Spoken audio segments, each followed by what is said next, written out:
ഈ ലോകത്ത് പുരുഷന്മാരും സ്ത്രീകളും ഒരേ ബാത്റൂമും ഷവറും പങ്കിട്ടാണ് താമസിച്ചിരുന്നത്. അവിടെ മതിലുകളോ മറകളോ ഉണ്ടായിരുന്നില്ല. അതൊരു ജയിലല്ലായിരുന്നു. 100 വർഷങ്ങൾക്ക് ശേഷം ഭൂമിയുടെ പരിസ്ഥിതി പൂർണ്ണമായും നശിക്കുകയും പ്രകൃതി തകരുകയും ചെയ്ത ഒരു കാലത്തെ യാഥാർത്ഥ്യമായിരുന്നു അത്. അതിജീവിച്ച ചുരുക്കം ചില ആളുകൾ ഒന്നിച്ചു ചേർന്ന് ഒരു പുതിയ ലോകം കെട്ടിപ്പടുത്തു.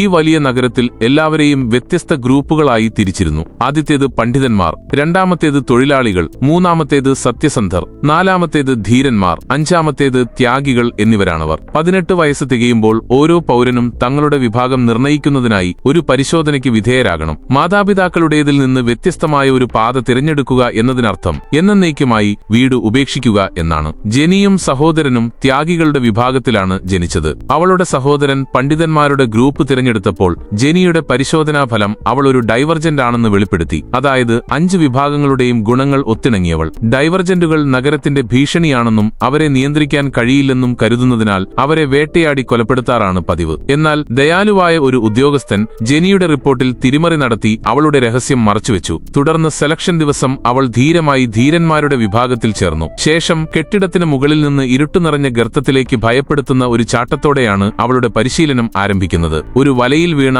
അവളെ തന്റെ പരിശീലകനായ ഡേവിഡ് സ്വീകരിക്കുന്നു. ധീരന്മാരുടെ വിഭാഗത്തിൽ സ്വകാര്യത ഒട്ടുമില്ലായിരുന്നു. പുരുഷന്മാരും സ്ത്രീകളും തുറന്ന ബാത്റൂമുകളും ഷവറുകളും പങ്കിട്ടു. പോരാട്ടം, വെടിവെപ്പ്, കായികക്ഷമത എന്നിവ ഉൾപ്പെട്ട കഠിനമായ പരിശീലനമായിരുന്നു അവിടെ. ഏറ്റവും ദുർബലരായവരെ പുറത്താക്കി തെരുവിലെ ഭിക്ഷക്കാരായി ജീവിക്കാൻ വിടും. ജെനി തുടക്കത്തിൽ പട്ടികയിൽ ഏറ്റവും പിന്നിലായിരുന്നെങ്കിലും തോറ്റുകൊടുക്കാൻ അവളുടെ ഡൈവർജന്റ് മനസ്സ് തയ്യാറായില്ല. അവൾ രാത്രി മുഴുവൻ തനിച്ച് പരിശീലനം തുടരുകയും ഡേവിഡിന്റെ ബഹുമാനം നേടിയെടുക്കുകയും ചെയ്തു. അയാൾ അവളെ പരിശീലിപ്പിക്കുന്നതിനിടയിൽ അവർക്കിടയിൽ പ്രണയം പൊട്ടിമുളക്കാൻ തുടങ്ങി.